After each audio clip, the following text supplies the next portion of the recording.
Well, this week on Queen's TV, we're introducing a new segment for you, our viewers. It's called the Academic Segment, and we're going to be profiling some very cool professors on campus. And this week's lucky winner was Professor Matrix, Professor of Media and Pop Cultures here at Queen's. And here's an interview that one of our lucky reporters got to have with her. Hi, I'm Rakib Tesfaye with Queen's TV, and I'm here with Queen's finest, Professor Matrix. Pop culture is too important for us to ignore. And so,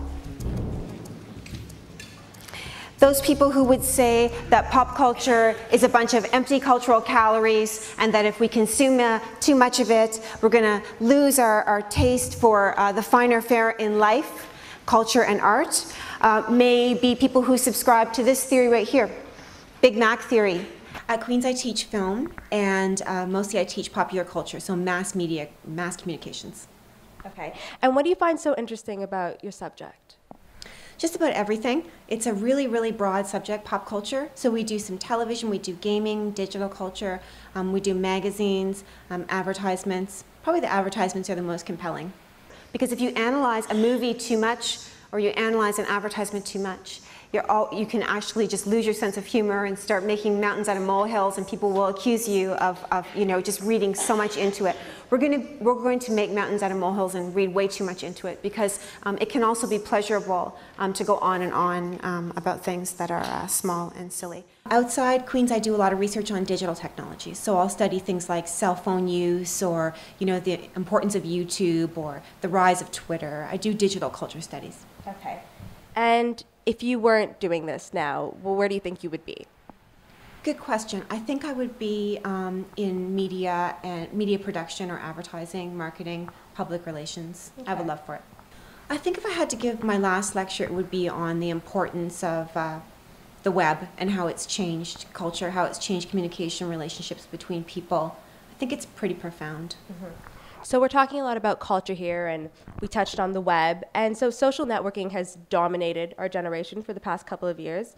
And on your blog, you say that 1 in every 11 minutes is spent on a social networking site. And just give me your opinion on that, and what do you think the implications are for the future, especially for our generation that seems so obsessed with this new technology? Well, social networking is huge, as you suggested. It's surprising even people who are in the biz how compelling social networking is. And I don't think it's about the technology. It's not even necessarily about the content. I think it's about the people, because it's really a mass communications channel.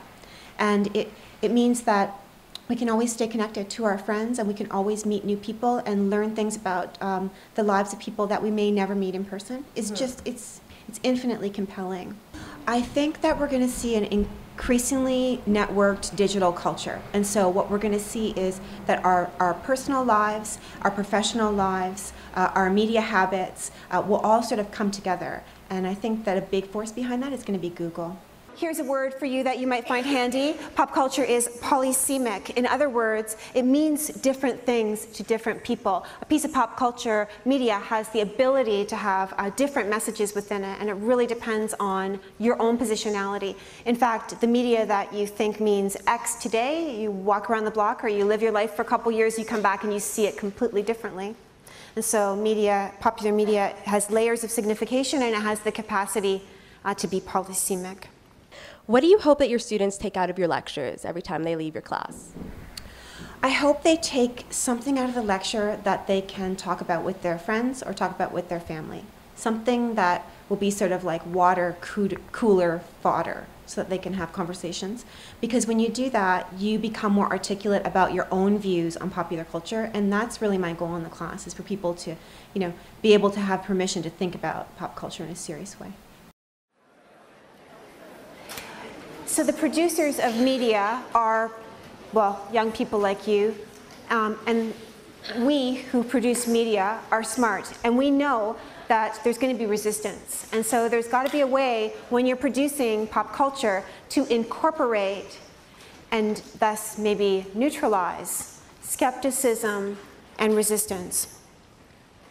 If we can make a place for the resistant audience or the resistant consumer within the frame, then there's still a chance that they will stay on our channel and buy our media. And if they stay with us, we can sell their eyeballs to our sponsors.